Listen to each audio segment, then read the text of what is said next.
I know it can be so hard to sit down to write when you know there are dishes in the sink or laundry to be done, or in my case, a lot of dog hair to vacuum up.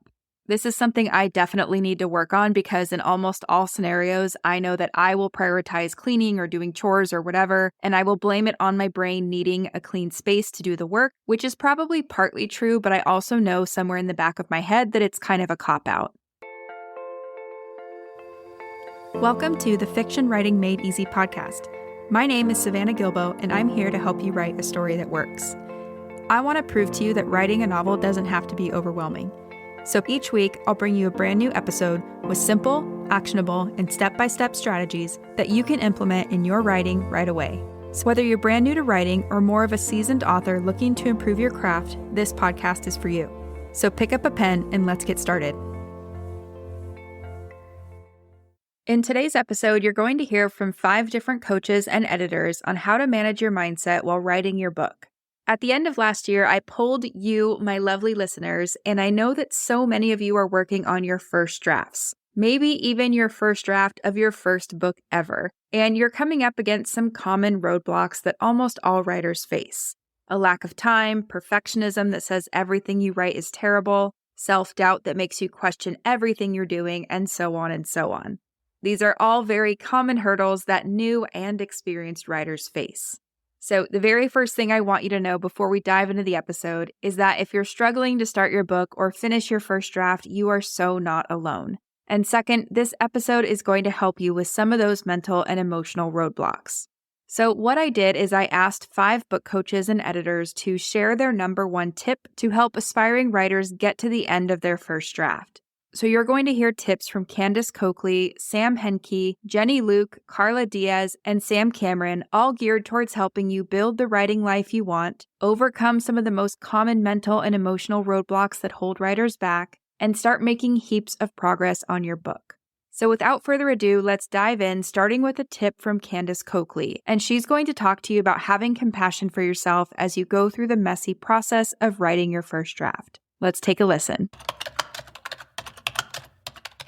Hi there to all of Savannah's listeners. I'm Candace Coakley, a writing coach, developmental editor, and meditation teacher.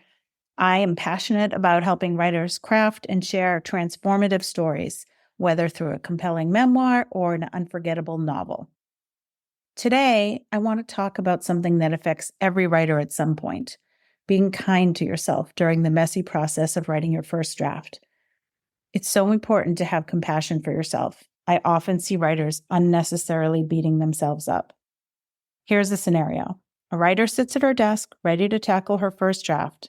She has high hopes for today's session. She's made a fresh cup of coffee, set the mood with a candle, and cracked open her laptop. But after a few sentences, that familiar voice of doubt starts whispering, "This is terrible. You don't know what you're doing." The more she writes, the louder the voice gets, until eventually she's frozen, staring at the screen. She slams her laptop in frustration, thinking, "I'll never get this right." Does this sound familiar? It's so common, especially when we're creating something new. But what if we approach these moments with humor instead of frustration? What if, instead of feeling rage, we made a huge joke of it to bring down the tension? Instead of listening to that nasty inner critic, we could think, well, there's my writing neuroses showing up again. Guess we're in for a wild ride today. A little laughter at ourselves can go a long way. After all, these imperfections are what make us human. This type of authenticity is the perfect fodder for deepening our characters. Plus, making fun of quirks gives us something to laugh about later and to commiserate with our writing friends. As writers, we're drawn to exploring the human condition, and what's more human than imperfection? Channeling these raw feelings into your work is far more valuable than letting them stress you out. That's why my self-compassion tip for today is simple but powerful. Keep your sense of humor. By lightening up and laughing at ourselves, we can be more compassionate toward our writing and its inevitable imperfections. Some of my favorite authors and meditation experts use humor and don't take themselves so seriously. I love the way bestselling author Anne Hood talks about writing. She jokes, "It's not brain surgery. When we mess up, nobody dies." She keeps it in perspective and encourages us to approach our craft with dedication, but without the paralyzing pressure on ourselves. Another example from another writer named Anne is Anne Lamont's humorous, self-deprecating tone, which is what makes her work so authentic. She encourages us to embrace our shitty first drafts without being so harsh on ourselves. Some of my favorite mindfulness experts also take a lighthearted approach. In interviews, the Dalai Lama often laughs at himself, joking about his bald head or the simplicity of his monk's robes. He finds joy and humility in the everyday. And Jack Kornfield, a renowned teacher of mindfulness and Buddhism, says, if you can't laugh at yourself, you've missed the whole point of being human. He reminds us that the spiritual journey isn't just about discipline and seriousness. It's also about joy, lightness, and celebrating the human experience in all its messy beauty. This perspective is exactly what we need when we're sitting in front of a blank page or a messy draft thinking, why isn't this perfect yet? Instead of treating every imperfection like a catastrophe, we can approach it with kindness and a little fun. Even as we take our writing seriously, we can take ourselves lightly. So take that messy first draft in stride.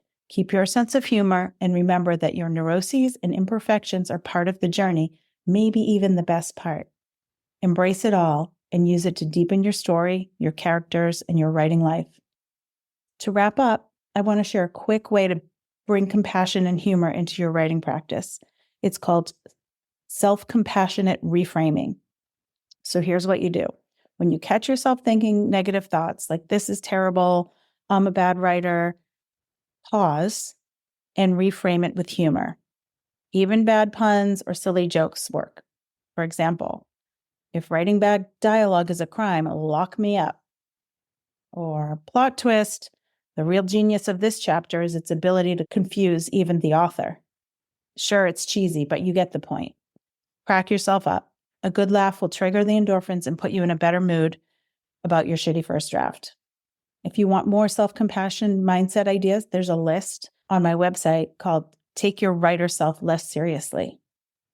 Thanks for listening and happy writing. I love what Candace said there. I know I can absolutely identify with the scenario that she just laid out, where you sit at your desk and you start typing and everything you type just seems so blah and you just want to give up almost as soon as you sit down. I totally know that feeling. And I love how Candace shared some tips for how to shift your mindset when this happens, especially how she talked about reframing some of our negative thoughts with humor. I also like to check myself sometimes when the negative thoughts creep in, and I'll pause and think to myself, is this something I would ever say to a friend? Like if a friend was writing a book, would I ever stop and tell them, hey, just so you know, your dialogue is really bad. You should probably give up on your dream of writing a book. Absolutely not. There is no way I would ever say that to a friend. So sometimes just thinking that through helps me realize I'm being so tough on myself and I deserve a little compassion. Because let's face it, writing a book is challenging, right? We all deserve a little compassion, not just because we're human, but also because we're actually setting out to do something challenging. So no wonder we're not pros right out the gate, right? Anyway, Candace, thank you so much for sharing this tip with us. If anyone listening wants to get in touch with Candace or follow along with what she's doing, I will link to all the places you can find her on the internet in the show notes. Next up, we're going to hear from Sam Hinkie, and Sam's going to talk about how to prioritize your writing time when life gets busy. So here's the tip. I'm Sam Hinkie, an Author Accelerator certified fiction book coach. I live in Louisville, Kentucky with my husband, 2 daughters, a dog, and a bunny named Sherlock. Prioritizing writing when you have a full-time job or are a stay-at-home parent is difficult. Time is one of our most precious resources, and none of us feel like we have enough of it, especially when we have responsibilities that take up most of our day. If there is anyone out there who does have plenty of time for everything that they need and want to do, I'd love to meet them so they can teach me their magic. But for the rest of us mere mortals that are writing in the margins of our day, I've put together some tips to help us give ourselves permission to prioritize writing. So, first and foremost, you need to be clear on why you're writing. Why does writing this story mean so much to you? What is the goal you're trying to reach? How will it feel when you reach that goal? Write down your why and put it up on your bathroom mirror to remind yourself that this endeavor is important and that you must prioritize it if you are to meet that goal. Now that you're clear on your why, what does giving yourself permission to write look like on a day-to-day level? It looks like scheduling your writing time on your calendar just like you would schedule a doctor's appointment. Be careful to be realistic about where that time fits best and how much time you actually have available to you. Don't set yourself up for failure by scheduling the most idealized option that is not actually attainable. If you're a morning person, consider scheduling writing for the morning before the kids get up or before you have to leave for work. If you are a night owl, the evening will be a better option. I personally use a daily top 3 list to make sure I'm accomplishing my top priorities. Of course, there's always more than 3 things that I want to accomplish in a day, but these are the 3 things that are non-negotiable, highest priority for the day. So if your goal is to write 3 days a week, then for 3 days, writing should be on your top 3 list. Resist the urge to leave it off. This is part of giving yourself permission to prioritize writing. If you're struggling to consistently put it on a list, read your why and remind yourself of its importance. At night, check your top 3 list to see what you accomplished and what you didn't. If you didn't get your writing done, ask yourself why it didn't happen. Was it something totally out of your control, like a kid getting sick or the car breaking down? Or was it losing time scrolling on your phone or putting other tasks first or kids interrupting? Note down the reasons, and after a few weeks, look for patterns. Once you've identified the obstacles in your way, you can work on making changes. If you have ADHD and find you're distracted by other tasks, post that top 3 list somewhere where you will see it multiple times throughout the day. You may need to move where you post the list every few days so that you don't get used to seeing a note card there and stop noticing it. Finally, we must communicate what we need from our families. They love us and want to help us, but they aren't mind readers. If you have young children, schedule with your spouse for when your spouse can keep them occupied while you write.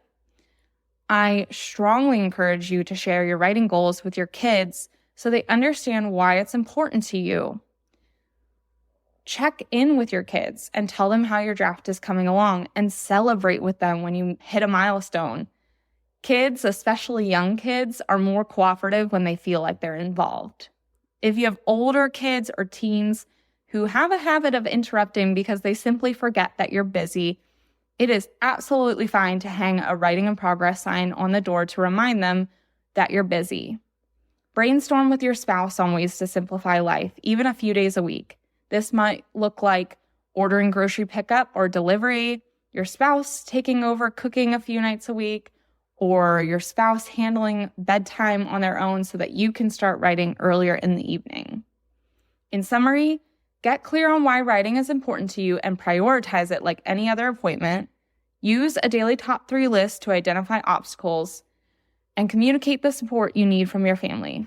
I hope these tips help you make more time for writing so you can reach your goals. I love all of these tips, Sam. Thank you so much for sharing these. I know for me personally, it sounds easy to give yourself permission to write, but in reality, it can be super hard to do for all of the reasons Sam pointed out. I love the idea of getting friends and family involved and rooting for you, and I've heard from so many writers who have done this that it really helps in terms of their ability to show up at their desk.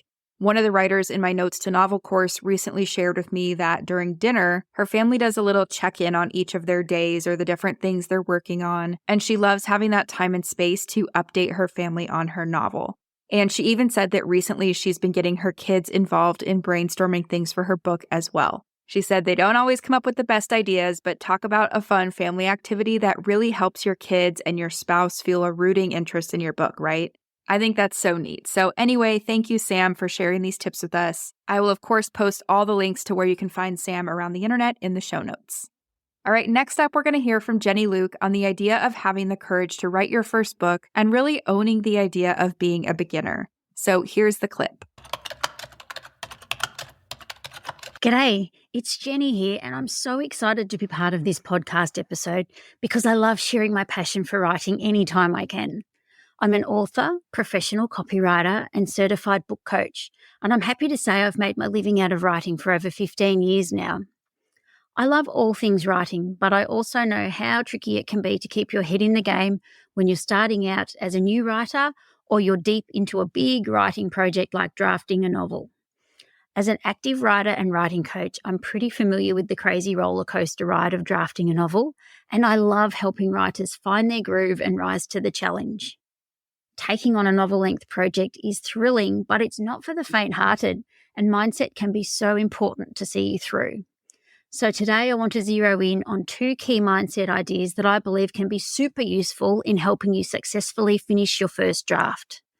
Idea number 1 is giving yourself permission to be a beginner. And idea number 2 is having the courage to start writing. No matter where you are in the writing process, if things have stalled, it could be one or both of these things making it feel hard for you to write. Firstly, I want you to take a moment to remember that every writer starts out as a beginner, including the successful authors you admire most. They didn't start out writing perfect drafts, and it's likely they still don't. I can promise you that your first draft won't be perfect no matter how hard you try. But writing a perfect first draft isn't the name of the game, so that's totally okay. Try to give yourself freedom to write imperfectly. Be creative and messy and make mistakes and embrace the notion that this raw draft is really just the beginning. Your draft will be imperfect relative to your intended finished product, but it's an essential ingredient in the process. So be cool with the rawness and imperfections. See how it changes your writing sessions for the better. Now, the second idea I want us to talk about is having the courage to start. Sometimes sitting down to write is the hardest thing to do, and it's so strange because on one hand we want to write, but on the other hand we find ourselves reluctant to do the writing. Weird, huh? But the reason why often comes down to us feeling some sort of fear. What if I'm no good at this? What if nobody wants to read what I've written? What if I get stuck and I don't know what to do next? You're not alone if you've had thoughts like these, because I'm pretty sure we all do. There can be so much going on in our heads before we've even picked up a pen or put our fingers on the keyboard. But here's the thing, fear or a lack of confidence is a natural part of the process, and every creative, no matter how experienced, goes through it from time to time. So what can we do when fear shows up? Well, we can identify these fearful thoughts for what they are, which is mostly unhelpful, and then replace them with a different set of thoughts that are grounded in courage rather than fear. It really does take courage to be a writer, but when we muster courage and make a start, that's when motivation and inspiration show up. And this is really important to know. Motivation and inspiration often show up after we've begun putting words onto the page, not before. Then, with this new courageous mindset that says, stuff the fear and self-doubt, I'm just going to write anyway, your writing session that started out feeling pretty shaky transforms into an inspired and productive writing session. It comes down to taking that first step. So at this point, there's part of me that wants to say, give yourself permission to fail.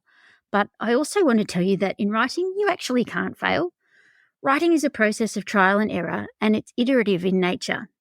You are going to write bad sentences, you will have off days, and you will get stuck. But it's all part of the journey, because you'll also write gorgeous sentences, have great days, and with any luck, experience your own version of writer's flow. The challenging days are what make the eventual great days feel so amazing. You just have to keep showing up. Okie dokie, I'm so glad we've had this chance to chat, and I really hope you find these tips useful. You really can write a whole draft from start to finish. So start where you are, use what you have, and trust the process.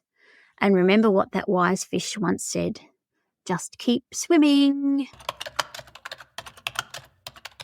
I love this, Jenny, and I totally agree with everything you said. These are such great reminders for everyone who is in the writing trenches right now. And I especially like the idea of having courage to show up and be a beginner. This is something I talk about a lot in my Notes to Novel course, the idea of having courage before confidence. And that's just because the confidence is going to come. It will come the more you show up at your desk, the more you hone your writing skills and things like that.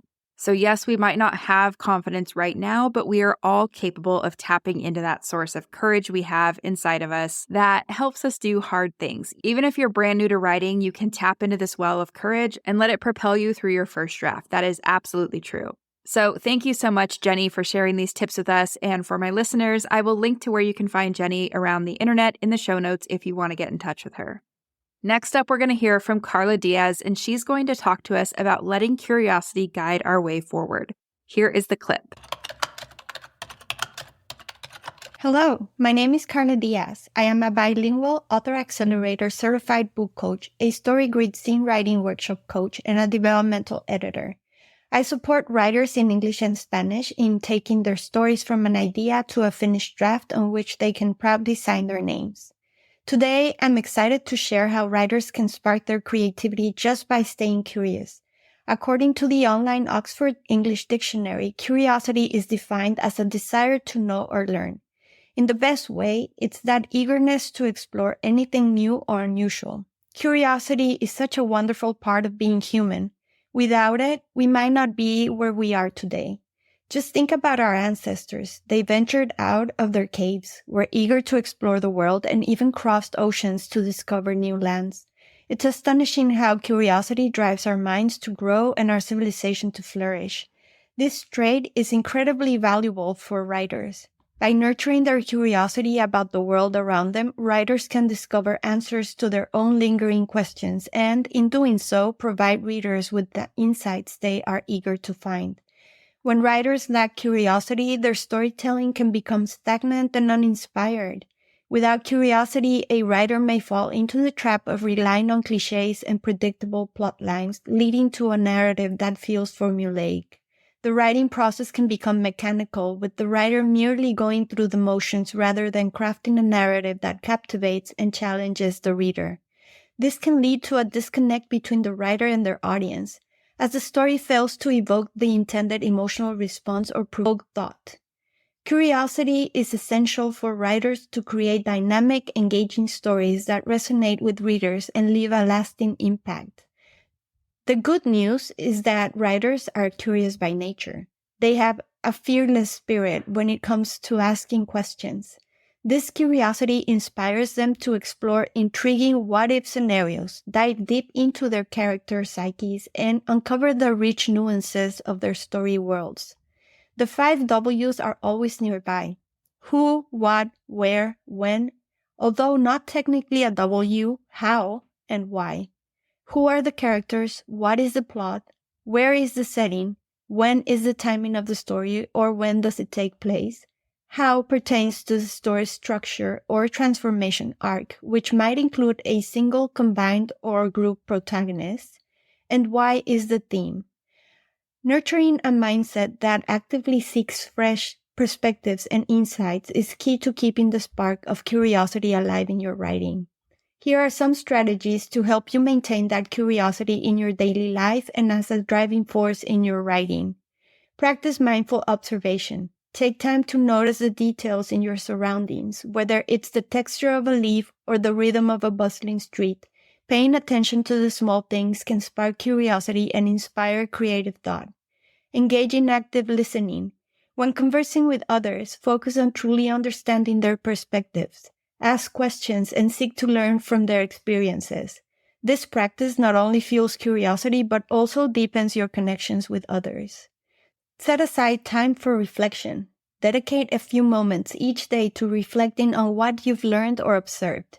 You keep your curiosity active by documenting your thoughts, questions, and observations about the world around you. Journaling can be a powerful tool for helping you process and explore your thoughts more deeply.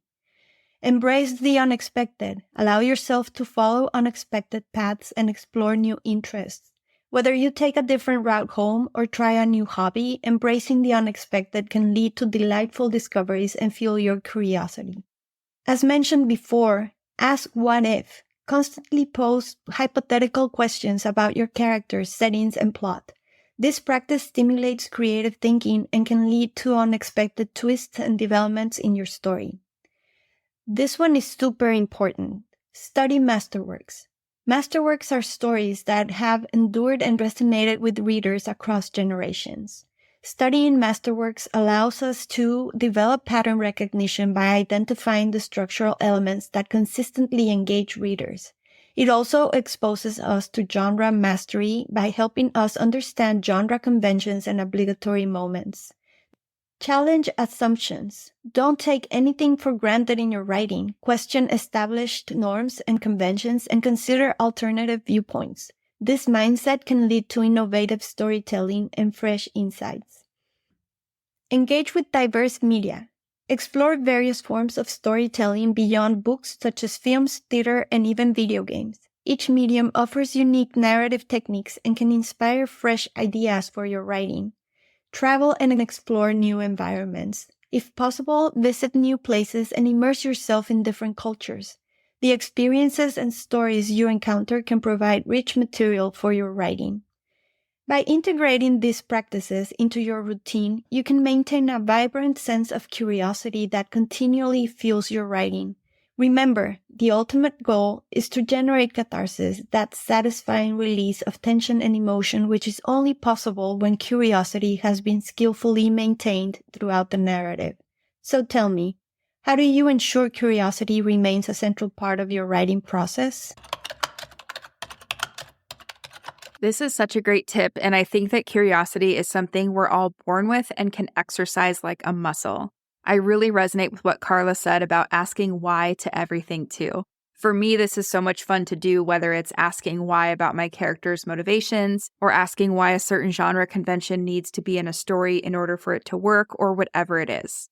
I think this is such a great way to not only understand what makes stories work, but it's also helpful in terms of getting to the heart of what you're writing about or getting yourself unstuck. So I 100% agree with what Carla said. Being curious and stoking the flames of your curiosity is so important. I also love what she said about exposing our minds to new things, whether that be through travel, different storytelling mediums, or whatever it is. It's so good and so important. So thank you, Carla. And for anyone listening, if you want to get in touch with Carla, I will link to where you can find her around the internet in the show notes. Next up, we're going to hear from Sam Cameron, and Sam is sharing such a fun and unique perspective on balancing writing with chores and how to figure out what to prioritize if you feel like you're struggling to do it all. So here's the clip. Hello, writers. I'm Sam Cameron, the author and book coach behind Truant Pen, a Substack of weekly advice for stuck writers. I have always enjoyed cooking. Mostly because cooking is a prerequisite to eating, which is my true passion. When I started my career as a high school teacher, cooking was a source of solace and a creative outlet. I would get home at 3 p.m., hours before my wife, and be too mentally and emotionally depleted to write. But I could reliably get myself into the kitchen by 5 o'clock to make dinner.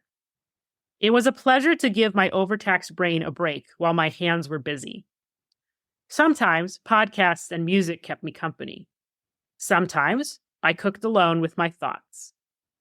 At the end of my labors, I was rewarded with something warm and delicious to eat, as well as my wife's praise and gratitude. When the pandemic began, I felt like the only person in America who started cooking less. That spring, as other people discovered their kitchens, I reconnected with the written word. Instead of homemade sourdough, I devoured books. Reading and writing became my escape. I realized how much I had missed storytelling as my creative outlet. So, when the world began to open back up, and my calendar started to fill up with pre-pandemic obligations, I knew that if I wanted reading and writing to stay front and center in my life, something else had to diminish. I chose cooking. From a utilitarian perspective, the point of cooking was to be able to eat, and there were plenty of ways to keep myself and my wife adequately fed without needing to spend an hour or more in the kitchen each night, plus all of the mental effort that went into meal planning and grocery shopping. Having had this revelation about cooking, I began to have others as well, such as that I didn't need to fold and put away my clean clothes. My wife had happily lived out of a laundry basket of clean, unfolded laundry for years. It turns out I can too. On the surface, my wife and I might look like we've regressed. In our 20s, we had a tidy, well-decorated apartment and home-cooked meals nearly every night. Our friends would come over and remarked that it looked like real grown-ups lived here. Now, in our 30s, we eat fewer fresh vegetables, and our apartment looks like the bachelor pad neither of us ever had. But we're so much happier. Because we're no longer committing time and energy to live up to someone else's standard of excellence, we can devote ourselves instead to the work we each love to do. In my case, that's been writing books and running my business as a book coach. Kurt Vonnegut once said that writing is a lot like inflating a blimp with a bicycle pump. Anybody can do it. All it takes is time. If writing matters to you, and you struggle to have the time or energy to do it, you may need to take other things off your plate so that you have time to rest and time to write. What can you drop or choose to fail at? For me, I've chosen to fail at keeping up with dishes and folding laundry. My apartment is messy, but my books get written. You might be thinking to yourself, okay, Sam, maybe that worked for you, but I love to cook, or I need to have a tidy living space in order to function. So your equation might look different from mine.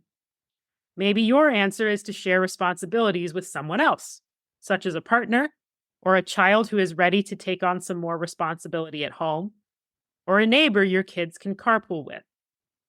It can be really difficult to ask for this help. It may even feel selfish. But you will be a much better friend/partner/parent if you are carving out this time for yourself.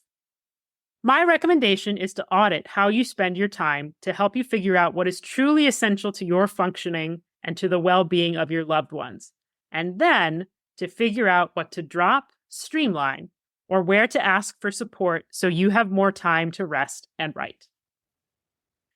It's important to note that these decisions will require sacrifice. To get my writing done, I've traded in tidiness and home-cooked meals. I also have reduced my teaching hours to part-time and will eventually stop entirely, which has come with a pay cut and less stability. My wife and I agreed that for us, this was a doable and worthwhile sacrifice.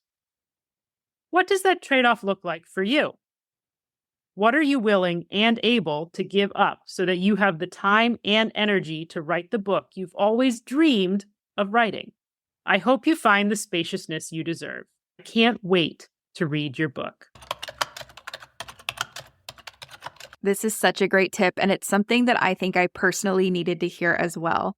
If you're listening and your brain works like mine, I know it can be so hard to sit down to write when you know there are dishes in the sink or laundry to be done, or in my case, a lot of dog hair to vacuum up. This is something I definitely need to work on because in almost all scenarios, I know that I will prioritize cleaning or doing chores or whatever, and I will blame it on my brain needing a clean space to do the work, which is probably partly true, but I also know somewhere in the back of my head that it's kind of a cop-out. I definitely get more of that instant reward or that instant dopamine hit from cleaning up something or completing something, checking it off my to-do list. And sometimes because of that, it feels easier than writing. But I also hear myself saying that right now, and I'm like, but wait a minute, I want to prioritize my writing. I want to get my book done. So it's such a funny thing our brains do to us, right? And I know that I will definitely be putting some of Sam's tips into practice for sure. Everything she said is so true for me and so timely. So thank you so much for these tips, Sam. For listeners, I will link to where you can find Sam around the internet in the show notes. And I know that Sam also has a free time audit workbook you can grab. So I will post a link to that in the show notes as well. Now, before I let you go, I want to reiterate that if you're struggling with any of these common roadblocks, you are not alone and there is help available if you need it. You can reach out to one of the coaches or editors that were featured in today's episode, or you can get on the waitlist for my Notes to Novel course that will be opening for enrollment soon. Notes to Novel is my signature course that walks you through how to brainstorm, outline, and write your first draft in a way that's both efficient and organic, and it's designed to help you overcome all of the roadblocks that aspiring authors face while giving you the proven and practical tools, tips, and strategies to actually get your book written. If you want to learn more about the Notes to Novel course, you can go to savannahgilbo.com/waitlist, and we will also post that link in the show notes for you as well.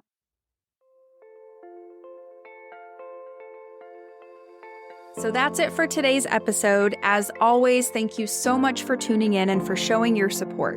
If you want to check out any of the links I mentioned in this episode, you can find them in the show notes listed in the description of each episode, inside your podcast player, or at savannahgilbo.com/podcast.